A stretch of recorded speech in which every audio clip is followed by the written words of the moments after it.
Students, teachers, and family members gathered at Morgan's Lawn in St. John Street, Camberville location to pay tribute and held a candlelight vigil for Shokwan Joe, a former student who died in an accident on January 30th.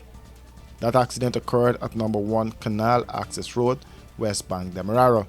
It was during the tribute that Sir Orin Morgan said Joe's sudden demise is one they can learn from. He said caution and care should be our first priority.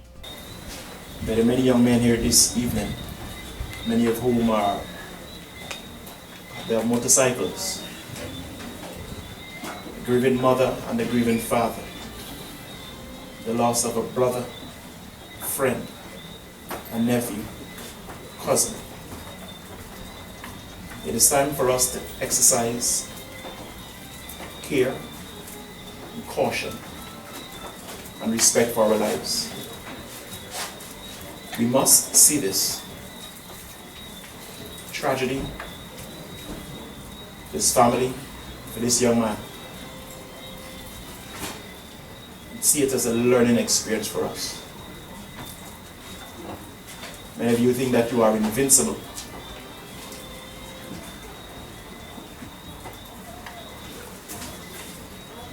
Let us learn from this tragedy and exercise extreme caution and care. Let us respect our lives and the lives of others. Students spoke of some of the fond memories of Shokwan.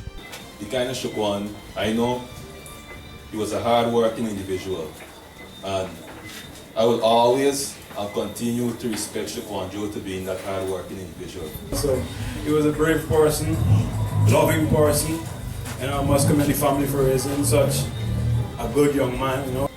To have a new sense of alertness and awareness, to become more accountable for their lives, for the instruments that they use, for the vehicles that they control. Help us tonight. Save our men, our young men. Have mercy for the mistakes we make. Oh God. At the vigil, his parents were overcome by grief. His father, Gregory Norris, said they are disappointed with the police investigations into the matter so far. My vehicle and the vehicle in front of me, which had on the hazard, we brought up another accident. When we brought up this accident, I overheard somebody turn to me and said, "Uncle Lyndon, this is the vehicle Shokwan went in and it crashed up again and he knocked up your head." I said, "Where you there?" They said, "Yeah, I had it on the road, lie down and a car pick you up and go with you to the hospital." I then left. I had to wait 2 minutes just to get clearance to how the vehicle them had went on the road. The Tonja right wheel break off, the white car front wheel break off, so it was a kind of traffic jam at the time. So I could wait, but I got a 2 minutes stall up there and then I got a break free and then go to the hospital. When I went to the hospital, I saw they just put Shokwan on the bed and they was trying to stabilize him. I see they had him, he was feeling so much of pain that he was rolling on the bed and fighting. They had him tied up and was cutting off his clothes, off his skin.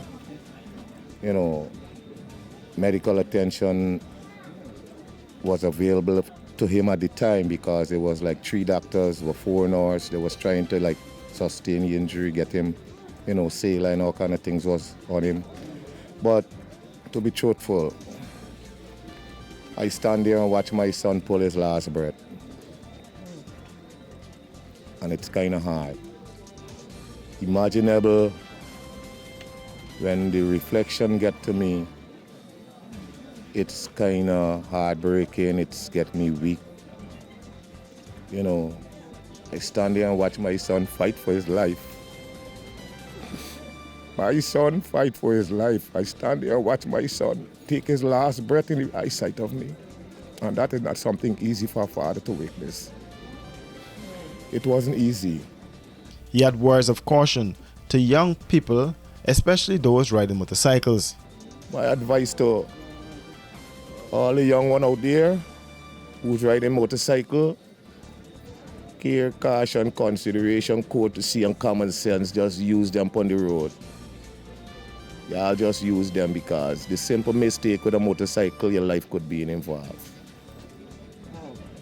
According to a police report, their inquiries disclosed that motorcycle CL 9686 ridden by Joe was proceeding west along Canal Number 1 access road at a fast rate when the pedestrian walked from south going north across the said road into the motorcycle's path. The motorcyclist collided with the pedestrian, lost control, fell on the northern corner of the road and received injuries to his head. He was picked up in an unconscious condition by public-spirited persons placed in the tray of a motor pickup driven by a resident of Canal Number 1 Polder. Further, it was noted that whilst the motor pickup was heading toward the West Damara Regional Hospital, proceeding north on the Versailles turn, overtaking a line of traffic with hazard lights on, the front side portion collided with motorcar PFB 5231 owned and driven by a police constable who is stationed at the Vridno police station, which was proceeding north along the eastern lane of Versailles Public Road.